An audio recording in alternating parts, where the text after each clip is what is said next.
Это Кая-Ягья и Эдае Асланбек. 1850 год. Их семейная пара занималась грязелечением в Саках в XIX веке. Их фотографии сегодня висят в Музее краеведения и истории грязелечения. О том, что крымские татары лечили грязью задолго до появления грязелечебниц, пишут во многих источниках, а также рассказывают и в самом музее. У доктора Новожилова в путеводителе я нахожу такие вот строчки.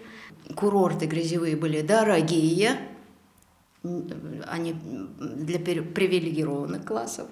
Но наряду с этими курортами династия Кая-Ягья, муж и жена Эдае Асланбек, занимались грязелечением, арендовывая уже у них, вот у военного госпиталя, который был, часть озера.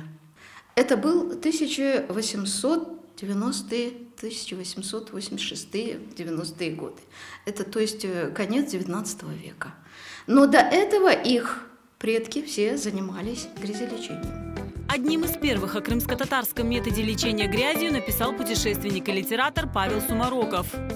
Именно Сумароков впервые в 1803 году в своей книге «Досуги крымского судьи» написал о татарском этом методе грязелечения.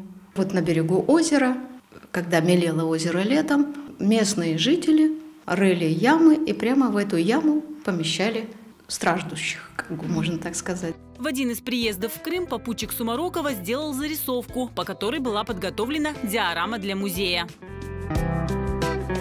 Халиде Мустафаева посвятила много времени изучению истории грязелечения, выяснив в итоге, что грязью лечили предки ее близких родственников. Они рассказывали, насколько ответственно целители подходили к лечению. Делали небольшую такую диагностику на местном уровне. То есть как? Ощупывали печень, смотрели цвет глаз и обращали внимание на цвет языка. Ощупывали лимфоузлы, умели мерить давление человека, пульс, понимаете? И только после этого они уже предопределяли, сколько кому можно пролежать в этой грязи. То есть смертельного исхода, говорил Эйнштейн, никогда не было. И вот таким образом мы узнаем, что одними из первых, которые занимались грязями, это были наши местные крымские татары.